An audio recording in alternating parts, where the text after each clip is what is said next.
Трудно представить жизнь без коммунальных благ. Люди привыкли к таким удобствам, но почему-то не могут принять факт, что для пользования ими необходимо оформить лицевой счет и платить вовремя. Именно к таким абонентам многоквартирных домов наведались сотрудники филиала Россети «Ингушэнерго». Первый адрес по улице Московская, 6. Начали обход 7-го этажа.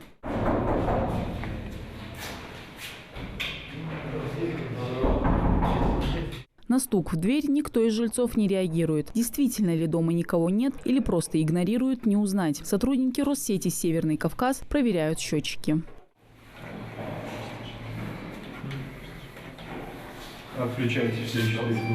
Такое решение принято не просто так. Эти 4 квартиры потребляют энергию незаконно. Ни у одного из абонентов не открыт лицевой счет. Жителей не раз уведомляли и предупреждали о отключении. Но они не приняли никаких мер.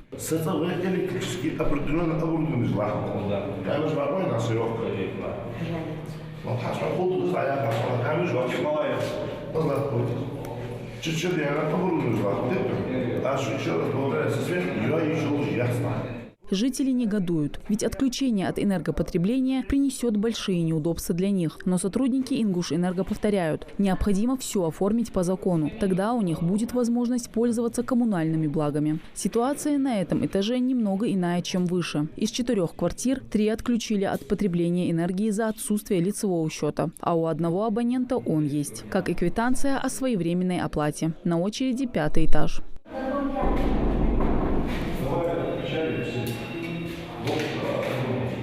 Двери и здесь никто не открывает. Вновь принято решение об отключении от сети и пломбировании, чтобы не было самовольного подключения, как это часто происходит. Всего в доме по адресу Московская, 6 насчитывается 28 квартир, жильцы 12 из которых открыли лицевые счета. Специалисты «Ингушэнерго» обошли все до единой. В этом доме задолженность более 150 тысяч рублей.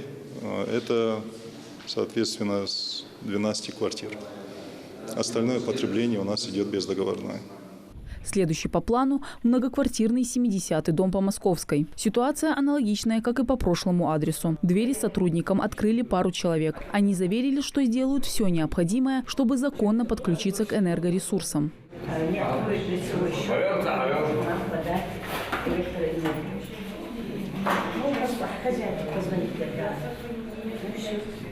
В этом доме насчитывается более 200 квартир. Из них только у 31 потребителя открыт лицевой счет. И то у них насчитывается более 300 тысяч рублей задолженность. Таких сотрудники Россети «Северный Кавказ» уведомляют на своем сайте. Там публикуются данные должников, то есть номера лицевых счетов, фамилии и адреса. И в течение 30 дней житель обязан оплатить. Если этого не произойдет, их также отключают от сети. Необходимо вовремя заключить договор для подключения к электросетям и своевременно проводить оплату, чтобы не доводить до отключений, напоминают сотрудники «Ингушэнерго». Тем более сегодня для этого есть все необходимые удобства.